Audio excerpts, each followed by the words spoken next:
Hello students, welcome to Swami Vivekananda Institute. My name is Shaheen and in this particular lecture video we are going to discuss another part of accounting and auditing. So इससे previous lectures के अंदर हम लोगों ने discuss किया कि accounting की definition क्या होती है, उसके बहुत सारे chapters को detail में discuss किया है. Now today we will start from break even analysis कि break even analysis क्या होता है. ब्रेक इवन एनालिसिस को स्टार्ट करने से पहले आप लोगों को प्रीवियस लेक्चर के बारे में याद होगा कि मार्जिनल कॉस्टिंग को हमने किस तरीके से डिफाइन किया था, उसका क्वेश्चन कैसे फ्रेम किया था और उसके प्रैक्टिकल को सॉल्व कैसे किया था. तो मार्जिनल कॉस्टिंग का ही एक पार्ट होता है ब्रेक इवन पॉइंट. और जब ब्रेक इवन पॉइंट की हम स्टडी करते हैं और बहुत सारे एस्पेक्ट्स को समझते हैं तब वो ब्रेक इवन एनालिसिस कहलाता है. ब्रेक इवन पॉइंट क्या था? Break even point is a situation where there is no profit no loss वाली सिचुएशन थी. ठीक है, एक एग्जांपल के थ्रू समझो. जैसे कि सेल्स था, सेल्स में से आप क्या करते हो, सेल्स है आपकी, सेल्स में से आप वेरिएबल कॉस्ट को घटाते हो तो आपका क्या निकल के आता है? कंट्रीब्यूशन. कंट्रीब्यूशन में से आप क्या लेस करते हो? Fixed cost. तो आपका आता है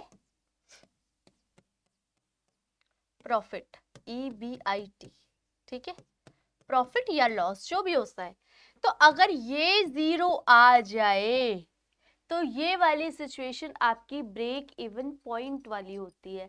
अब ब्रेक इवन पॉइंट को ही डिटेल में स्टडी करेंगे आज, उसके फॉर्मूले से लेके उसके एग्जाम्पल, उसकी डेफिनेशन, ऑल द थिंग्स.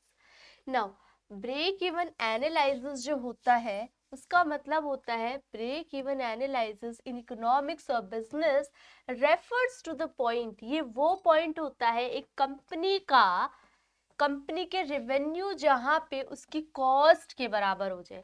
तो हमने बोला एक पॉइंट तो हम अटैच करते हैं नो प्रॉफिट नो लॉस, और एक पॉइंट हम अटैच करते हैं जहां पे हम बोलते हैं कंपनी की जो रेवेन्यू है that is equal to company's cost. Company के रेवेन्यू और उसकी कॉस्ट बराबर होगी.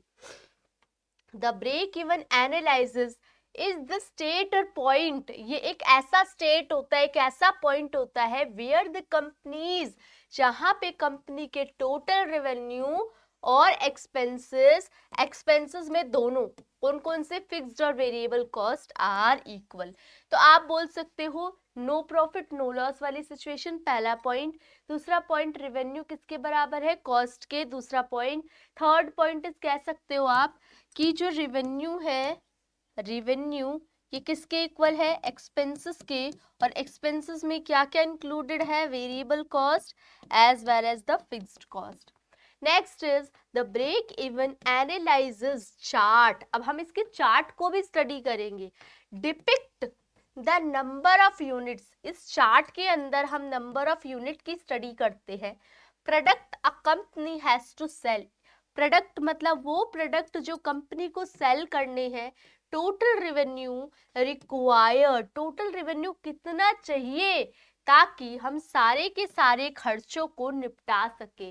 कितना पैसा चाहिए कि हम सारे एक्सपेंसेस को कवर कर सके. If the company can not reach the unit sales, अगर कंपनी उतने सेल्स तक नहीं पहुंचती तो ये कौन सी वाली सिचुएशन हो जाती है? लॉस वाली सिचुएशन. और अगर अगर पहुंच जाती है तो प्रॉफिट वाली सिचुएशन है. ब्रेक इवन एनालिसिस को हम also called the cost volume profit analysis. ये भी इंपॉर्टेंट है कि ब्रेक इवन एनालिसिस को किस नाम से जाना जाता है. तो जो ब्रेक इवन एनालिसिस है वो होता है कॉस्ट वॉल्यूम प्रॉफिट एनालिसिस भी कहा जाता है इसको. Now formula for calculating break even analysis is as break even points units quantity.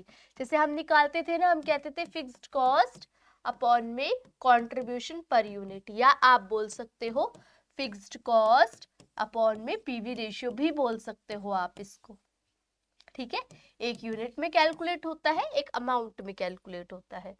Next is break even analysis example. Suppose company, एक कंपनी है ABC जो कि फूड आइटम्स बेचती है. The accounting head needs to determine, accounting head को निकालना है कि कितने यूनिट्स हम सेल करें ताकि उसकी कॉस्ट को रिकवर कर सके।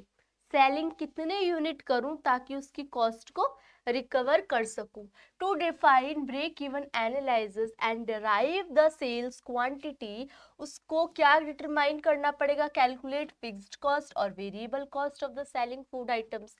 द अकाउंटिंग हेड को डिटरमाइन करना पड़ेगा that the company's fixed cost, fixed cost में क्या क्या आ रहा है, रेंट है क्योंकि वो चेंज नहीं होता with the change in output, ये होता है ना फिक्स्ड कॉस्ट। मैनेजमेंट की सैलरी है, property, taxes, this amount add up to, ये अमाउंट को ऐड करके हमने 1 लाख निकाला। Furthermore the food item की वेरिएबल कॉस्ट है 2 रुपए, whereas selling price is 12, selling price है 12, तो फिक्स्ड कॉस्ट कितना निकलेगा बच्चों, 1 lakh divided by contribution per unit. Contribution per unit कैसे निकलता है, जब आप वेरिएबल कॉस्ट को घटा देते हो सेल्स में से, सेल्स है 12 और वेरिएबल कॉस्ट है 2, तो ये हो जाएगा 10 रुपीज। इसको आप सब एलिमिनेट कर दोगे तो 10,000 यूनिट्स आ जाएगा। Now the formula used to arrive at break even analysis point has been mentioned.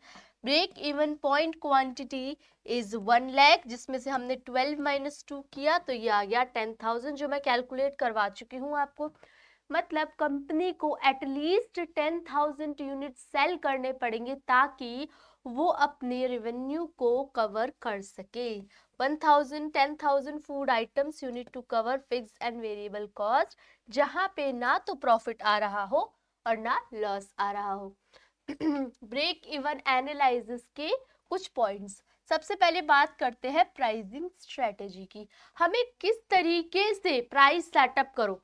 तो देखो मैंने आप लोगों को बताया था कि किसी भी तरीके की कॉस्ट को जब आप कैलकुलेट करते हो, चाहे वो स्टैंडर्ड कॉस्ट हो, वेरिएबल कॉस्ट हो, फिक्स्ड कॉस्ट हो, है ना, वहां पे आपका प्राइसिंग इंपॉर्टेंट रोल प्ले करता है क्योंकि प्राइसिंग के अंदर आपका कॉस्ट प्लस प्रॉफिट मार्जिन जुड़ा होता है।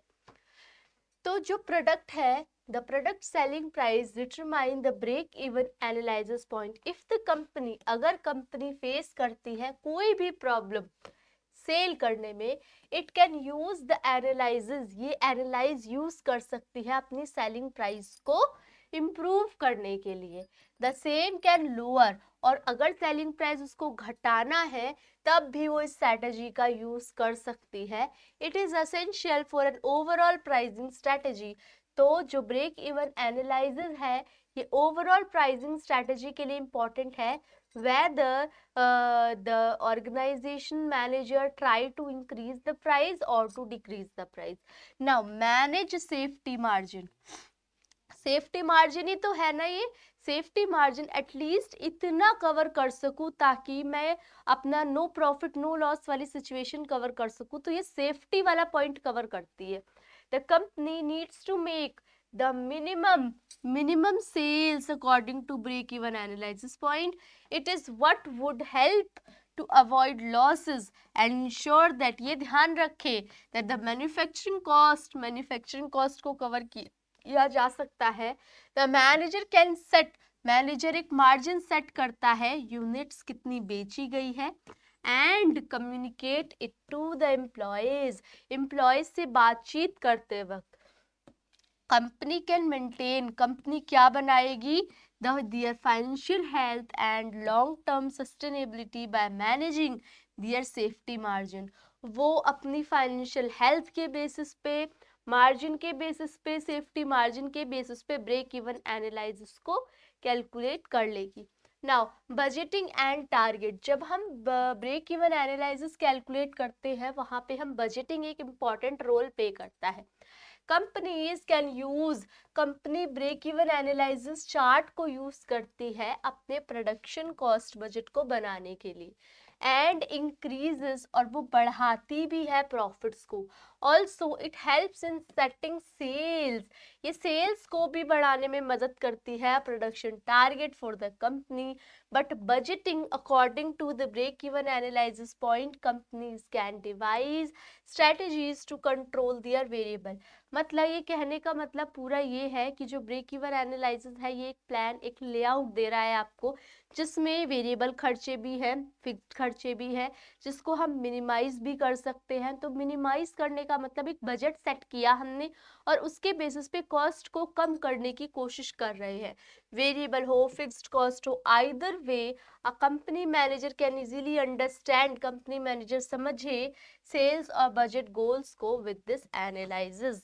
Now managers unit sale size, जो ब्रेक इवन एनालिसिस है ये कंपनी को मदद करता है कि कितनी नंबर ऑफ यूनिट्स की रिक्वायरमेंट है, ताकि वो अपने खर्चों को कवर कर सके और लॉस से बच सके, एटलीस्ट इतना तो कवर कर सके जहां से उसका क्या हो सके, प्रॉफिट नहीं भी कवर हो रहा तो लॉस ना आए।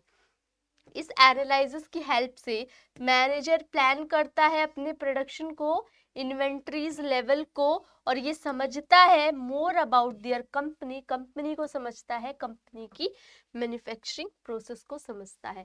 नेक्स्ट इज कॉस्ट कंट्रोलिंग, जब हम कॉस्ट कैलकुलेट कर रहे हैं with the help of break even analysis, तो कॉस्ट को कम भी किया जा सकता है ब्रेक इवन एनालिसिस के थ्रू। मैनेजर एनालाइज करता है चेंजेस को, चेंजेस मतलब जैसे कि रॉ मटेरियल में कोई चेंज आ रहा है, लेबर में कोई चेंज आ रहा है, इनको देखेगा, ठीक है, और इनमें कोई चेंज आ रहा है, कहीं ना कहीं वो कॉस्ट इफेक्टिव तो नहीं है, कॉस्ट का उस पर फर्क तो नहीं पड़ रहा, वो भी देखा जाता है। Which affect the break even analysis, अगर कोई चेंजेस नजर आते हैं तो जो कंपनी है वो उसके फिक्स्ड और वेरिएबल खर्चों को देखती है। Further more this can help, और यही वजह होती है कि वो कंपनी की कॉस्ट को कंट्रोल भी कर सकते हैं और अपनी मैन्युफैक्चरिंग प्रोसेस को अफोर्डेबल भी बनाते हैं।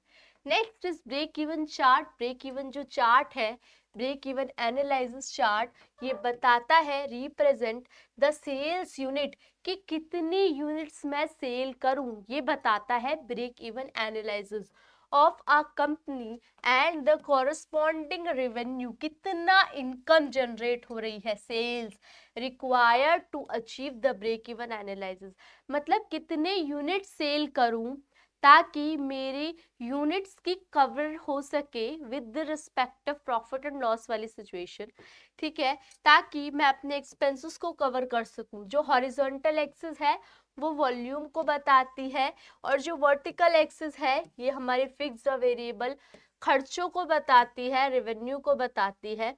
Graphical representation break even analysis point की कैन हेल्प मैनेजमेंट, ये मैनेजमेंट को मदद करती है आसानी से कि वो कंपनी को no loss no profit making वाली सिचुएशन बनाए, लॉस नो हो और प्रॉफिट वाली सिचुएशन हो। तो अगर आप नोटिस करो तो बच्चों जो ये नीचे वाला ग्राफ है हॉरिजॉन्टल एक्सिस है, ये आपकी उसको बताती है, ये जो हॉरिजॉन्टल एक्सिस है ये हमारे वॉल्यूम को बताएगी और जो वर्टिकल है ये हमारी रेवेन्यू को बताएगी, है ना। फिर यहाँ से रेवेन्यू स्टार्ट हो रहा है फ्रॉम वेरी फर्स्ट जीरो से, और ये स्टार्ट होके एक लॉन्ग सिनेरियो तक जा रहा है, और जो ये कॉस्ट है ये यहाँ से स्टार्ट हो गई और ये कट कर रहा है, जिस पॉइंट पे दोनों कॉस्ट और रेवेन्यू इक्वल होते हैं वो ब्रेक इवन पॉइंट होता है, दैट इज BEP, और ये ऐसे इंक्रीज करता है। जो यहाँ वाला होता है जहाँ पे आपकी कॉस्ट ज़्यादा होती है आपके रेवेन्यू से, कॉस्ट ज़्यादा है तो नॉर्मल सा सिनेरियो है, ये लॉस वाली सिचुएशन होगी, और जहाँ पर आपका ये ज़्यादा हो जाएगा, आपकी कॉस्ट डिक्लाइन कर रही है और आपके प्रॉफिट बढ़ रहे हैं, तो ये वाली जो रेवेन्यू, तो ये वाली जो सिचुएशन होती है ये प्रॉफिट वाली सिचुएशन होती है। तो होपफुली आपको चार्ट से समझ आया होगा, और कुछ और रिप्रेजेंटेशन भी कर लेते हैं इस चार्ट में। जैसे कि ये वाला जो कॉस्ट है आपको लाइन दिख रही होगी, दैट इज फिक्स्ड कॉस्ट, ठीक है, ये वाला जो पॉइंट है, क्योंकि ये फिक्स रहती है through out the period of time, और जो ये वेरी करती है यहाँ से यहाँ तक की जो कॉस्ट है, आप देख रहे हो वेरी हो रही है, पहले यहाँ से स्टार्ट हुआ था और ये यहाँ जा रही है, तो ये वाली कॉस्ट वेरिएबल कॉस्ट होती है क्योंकि ये फ्लक्चुएट कर रही है, और जो सेम रहती है that is the fixed cost. तो इन सब के बारे में ही ये चार्ट एक्सप्लेन करता है। नाउ क्या जरूरी है, क्यों जरूरी है, क्या यूजेस है? सबसे पहले हम प्रोडक्ट्स को कंपेयर करते हैं। अलग अलग प्रोडक्ट के अंदर अलग अलग डिफरेंट टाइप के प्रॉफिट्स की बात होती है, उसके एनालिसिस की बात होती है। ब्रेक इवन एनालिसिस मदद करता है कंपनी को कि वो अपनी प्रॉफिटेबिलिटी को कंपेयर कर सके अलग अलग प्रोडक्ट्स, मतलब अलग अलग प्रोडक्ट्स अपने आप को कंपेयर कर सके, अलग अलग सर्विसेज को कंपेयर कर सके। जो मैनेजर होता है वो ही डिसाइड करता है कि कौन से प्रोडक्ट और सर्विस को ज्यादा प्रॉफिटेबल है और कौन से इससे रिलेटेड डिसीजंस को लेना है। न्यू बिजनेस, जब हम नए बिजनेस की बात करते हैं तब भी कहीं ना कहीं ब्रेक इवन एनालिसिस की बात होती है।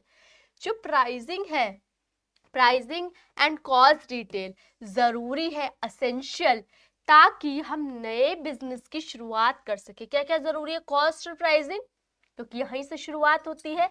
इट अलाउ, ये मैनेजर्स को मदद करती है कि वो समझ सके कि कंपनी प्रॉफिटेबल है या नहीं, क्योंकि बहुत सारे आप लोगों ने कंपनी देखा होगा स्टार्टिंग के फेजेस में ही डिक्लाइन वाले फेज में चली जाती है वो, and whether it will sustain itself over some time, वो स्टार्टिंग में ही डिक्लाइन फेज पे चली जाएगी या कुछ टाइम मार्केट के अंदर रहने वाली है। द ब्रेक इवन एनालिसिस, जो ब्रेक इवन एनालिसिस है ये बहुत इंपॉर्टेंट मेथड है कंपनी के लिए, क्योंकि जब वो बिजनेस स्टार्ट करती है ये मदद करता है प्राइसिंग स्ट्रेटेजी के लिए।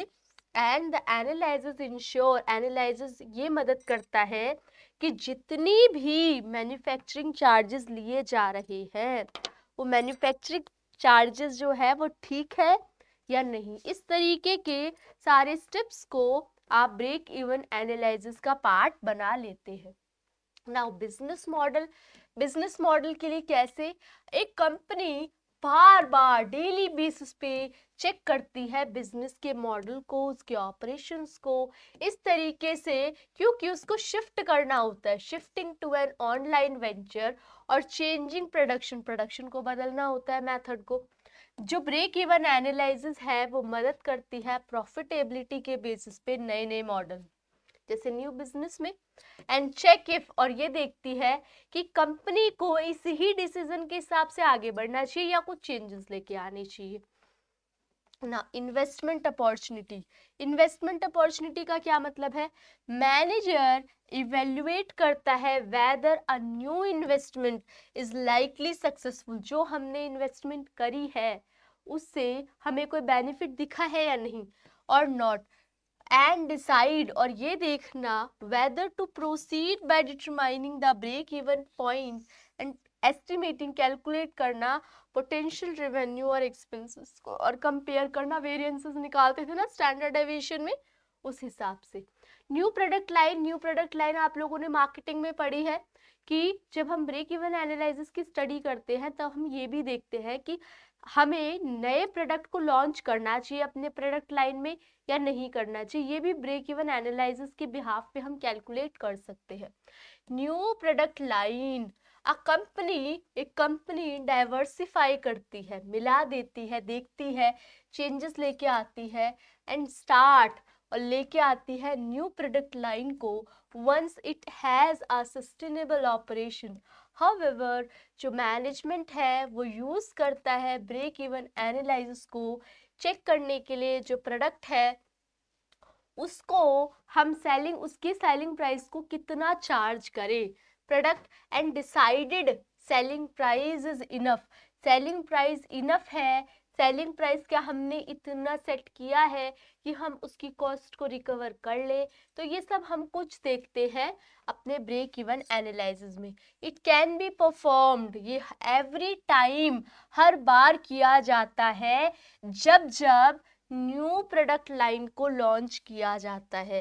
प्रोडक्ट लाइन में, एग्जिस्टिंग प्रोडक्ट लाइन में कोई नया प्रोडक्ट ऐड करना हो या बिल्कुल नई प्रोडक्ट लाइन ऐड करनी हो, तो ये सब कुछ ब्रेक इवन एनालिसिस के बेसिस पे हम डिसाइड करते हैं।